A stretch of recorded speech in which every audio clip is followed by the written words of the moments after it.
आषाढी यात्रेच्या पार्श्वभूमीवर आजपासून विठ्ठलाचं 24 तास दर्शन सुरू झालेलं आहे। काय नक्की 24 तास दर्शनाची परंपरा आपण जाणून घेऊन मंदिर समिती सहअध्यक्ष गहिनीनाथ महाराज आवश्यकर महाराज, काय आजची परंपरा 24 तास दर्शनाची?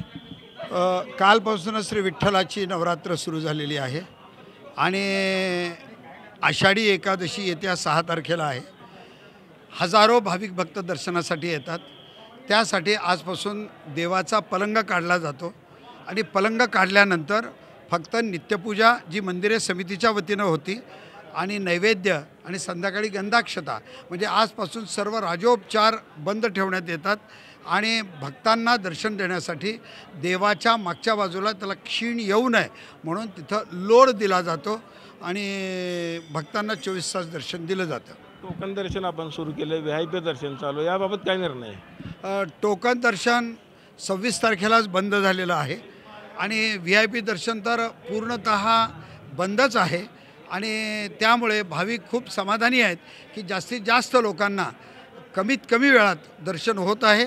त्यामुळे प्रशासन आणि मंदिर समितीचे भाविक भक्तांकडून धन्यवाद आणि आनंदोत्सव करत आहेत। टोकन दर्शन सुरू केल्यामुळे किती भाविकांना रोज दर्शन मिळतात?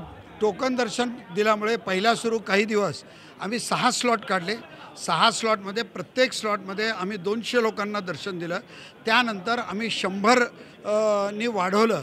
त्यातही दर्शन बारी ऑफलाईन आणि ऑनलाईन याच्यामध्ये कुणालाच काही त्रास झाला नाही, व्यवस्थित दर्शनं झाली। आता मिनिटाला किती भाविकांना दर्शन आपण देतात? 24 तास दर्शन सुरू झाले। आता एका मिनिटाला अंदाजा 35 ते 40 लोकांना दर्शन होतं आणि दिवसभरात 35-1 हजार लोकांना दर्शन मिळेल। आता किती दिवस हे सुरू राहणार 24 तास दर्शन? आता प्रक्षाळ पूजेपर्यंत हे दर्शन चालू राहील। किती तारखेला प्रक्षाळ पूजा? 16 तारखेला प्रक्षाळ पूजा होणार आहे। आपण बघितलं की जवळपास 18 ते 20 दिवस तर विठ्ठलाचं 24 तास दर्शन सुरू राहण्याचं मंदिर समितीकडून सांगण्यात आलेलं आहे।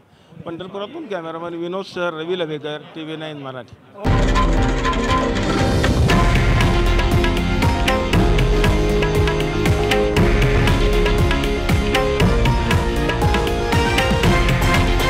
हे आहे देशातील नंबर 1 न्यूज नेटवर्क आणि आपण पाहत आहात TV9 मराठी, एकमेव।